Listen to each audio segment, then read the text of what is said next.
बारामती उपचुनाव को लेकर दिवंगत उप मुख्यमंत्री अजित पवार के बेटे पार्थ पवार के कांग्रेस पर डाउनफॉल की टिप्पणियां की थी। इसी विषय पर कांग्रेस विधायक नाना पटोले ने अपनी स्पष्ट प्रतिक्रिया व्यक्त करते हुए कहा कि चुनाव निर्विरोध हो, इसलिए वह कांग्रेस पर बयानबाजी कर रहे हैं। आगे पटोले ने प्रवर्तक अतुल डोले के बयान और शिवसेना उबाटा गुट सांसद संजय राउत का महाविकास आघाड़ी पर तंज जैसे विषयों पर भी खुलकर बात की। पटोले ने घाटकोपर के गुजराती मराठी भाषा विवाद को भाजपा का घोला हुआ जहर ऐसे उपमा देकर सत्ताधारी सरकार पर गंभीर आरोप लगाए। बघा की पार्थ पवार काय बोलतोय याच्यावर लक्ष देण्यापेक्षा खरं तर ह्या निवडणुकीची प्रक्रिया आहे। निवडणुका बिनविरोध झाल्या पाहिजेत असे त्यांचं मत आहे। त्यांच्या आईने आमच्या प्रदेश अध्यक्षाला फोन केलेला आहे, पण अशा पद्धतीचं दबावतंत्राचा वापर करून आणि काँग्रेसवर टीका करून हे काही प्रश्न सुटणार नाही। त्यामुळे पार्थ पवार वयानं लहान आहे आमच्यापेक्षा, त्याच्यामुळे मला त्याच्यावर फार काही प्रतिक्रिया देण्याचं काही कारण ते वेळ सांगेल ना। त्याच्यामुळे कोणाचा डाऊनफॉल होईल ते वेळ सांगेल, त्याच्यामुळे त्याच्यावर प्रतिक्रिया मला द्यायचीच नाही। आणि मग आम्ही पाठिंबा देऊ। प्रवक्त्यांनी सांगितलं तर पार्टीचंच मत असेल, त्याच्यामुळे काय मत आहे मी तुम्हाला कालही सांगितलं की मी आज आता मुंबईला चाललेलो आहोत, त्याच्यामुळे नेमकं काय पॉलिसी झाली आहे ते मला कळेल तेव्हा मी बोलेन। भाजपनं पेरलेलं जे जहर आहे ते आता निघते आहे। धर्मामध्ये भाषामध्ये जे वाद निर्माण करून भाजपने ठेवलेले आहेत, ज्या मुंबईमध्ये जे मेट्रोपॉलिटन सिटी आहे त्या मुंबईमध्ये देशाच्या आर्थिक राजधानीमध्ये या पद्धतीनं गुजराती मराठी वाद निर्माण होणं याचं कारणच मूळ जे आहे ते भाजप आहे। त्यांनी कारण की आपल्या राज्याला खऱ्या अर्थानं आपल्या राज्यातले मुख्यमंत्री किंवा आपल्या राज्यातले कोणी केंद्रातले मंत्री असतील ते नाही चालवत, ते गुजरातचे लोक चालवतात। आणि हे गुजरातच्याच लोकांचा एक जो ज्या पद्धतीनं दरारा निर्माण करण्यामध्ये भाजपचं जे योगदान आहे त्याचेच परिणाम आहे की आज मराठी आणि गुजराती वाद त्या ठिकाणी निर्माण झालेला आहे।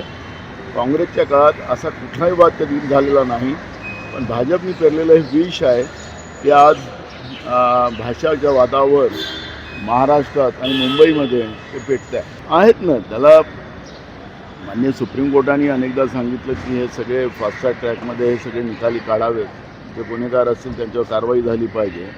राजकीय गुन्हे मोठ्या प्रमाणात असतात, या सगळ्या गोष्टीला तपासून तातडीनं कारवाई करायची भूमिका माननीय सुप्रीम कोर्टाने मांडलेली आहे। त्या पद्धतीचे निकाल काढावे, ज्याच्यात जे मर्डर असतील, भ्रष्टाचारामध्ये अडलेले लोक असतील, काय असतील ज्याला 3 वर्षाची सजा होऊ शकते, अशा सगळ्यांनाच त्यामधून त्याला निलंबित करता येतं, त्याचं सदस्यत्व रद्द करता येतं। कालच मी सांगितलं की ईडीची कारवाई सुरू झाली, कारण की याच्यामध्ये IAS अधिकारी, IPS अधिकारी, राजकीय लोक ज्यांचे पैसे विदेशात पाठवण्याचं काम खरातांच्या माध्यमातून होत होतं, अशा पद्धतीचं बातम्या आपल्याला समोर आलेल्या आहेत। त्यामुळे ईडीची कारवाई त्याच्यात स्वाभाविक आहे। आणि मी सांगितलं की हे टार्गेट आहे।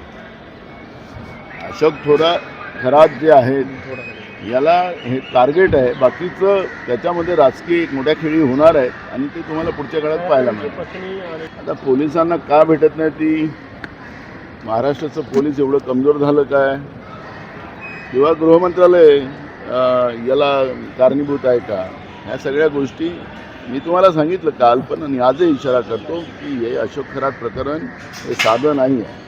अशोक खराताच्या प्रकरणामध्ये खूप साऱ्या गोष्टी पुढच्या काळात पुढे येणार आहे। महाराष्ट्राच्या विधानसभेमध्ये आणि बजेट अधिवेशनामध्ये आम्ही हा मुद्दा मांडलेला होता आणि सरकारने त्यामध्ये उत्तर देत असताना सांगितलं की आता त्यांची काही थकीत राहिलेली नाही, अशा पद्धतीचं उत्तर आम्हाला आलेलं आहे। म्हणजे महाराष्ट्राच्या विधानसभेमध्ये सरकार खोटं बोलताना आपण पाहिलेलं आहे।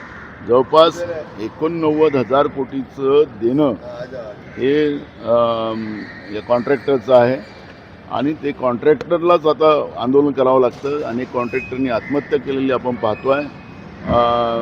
जे हर घर में नल, नल में जल हे घोषणा करून नरेंद्र मोदीनं तर पैसेच देणं बंद करून टाकलं।